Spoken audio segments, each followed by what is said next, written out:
Today I want to cover why my mother came to live with me. With age comes vulnerability and health issues. And let's talk about the vulnerability. One of the reasons why mom came home to live with me was financial. During those 10 years, things went well until she decided she was going to do a reverse mortgage on her house in New Mexico.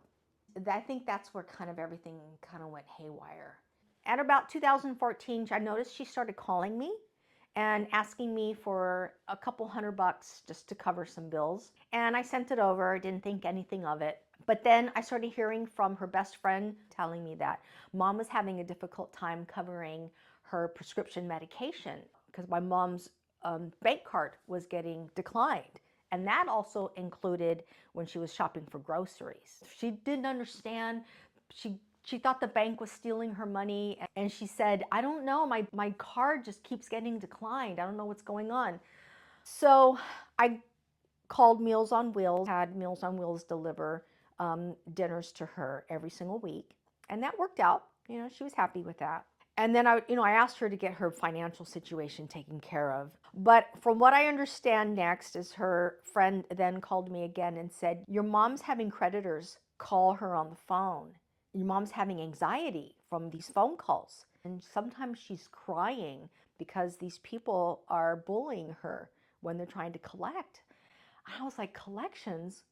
What are you talking about?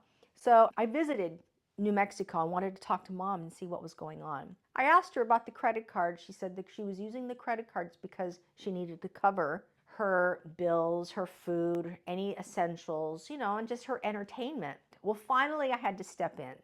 She had resigned everything over to me. I took power of attorney. And when I took power of attorney, I was able to now go through all of her bank statements and see what was going on. Her account was being phished. She was always coming up short. When she was coming up short, she also had overdraft fees that she had to cover, which kind of like led her into a downward spiral. And that's what caused her then to use credit cards. But if she can't cover her own banking, she can't cover the credit cards, and everything just kind of like went haywire. She was having like $200 or $300 being fished out of her account and didn't have any idea. On top of that, this is what really did it in. My mom had done a reverse mortgage on the house. And with that reverse mortgage, the agreement is you have to have up to date your homeowner's insurance. Well, with everything else going completely haywire with my mom's banking, lo and behold, she lapsed on her homeowner's insurance and they were going to take the house. Now she had this happening to her. I stepped in to buy some time to keep my mom in the home while we were sorting out how we were going to dispose of the house. I walked into her walk-in closet. It was a surprise to me. The amount of spending on lotions and potions and jewelry and catalog purchasing. I mean, the closet was just filled with things. And as I was digging out all of this stuff, which by the way, mom wanted to keep, she wanted to bring it back home. Inside of the back of the closet were multiple packages of lending documents from banks, from lending institutions. They were those robo-signing packets they send out in the mail, and you get like a thick packet. And opening them up and looking inside, bottom of the page was for my mom to sign, but also my name were on these lending documents. She had stacks of them. I knew there was really no point in having a discussion. And the fact that my name was on these documents kind of like raised some red flags. And that was it. We moved mom home back to California. I had to then get to work and talk to the reverse mortgage company and tell them what was going on.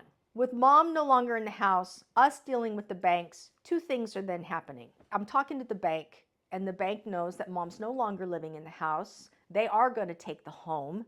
But in the meantime, my mother is getting more lending documents from this lending institution, the reverse mortgage company, asking her to sign on the dotted line to take more equity out on the house in New Mexico and in excess of like $70,000, $80,000. I couldn't believe it. And this was going on and on. It had even gone up to $100,000.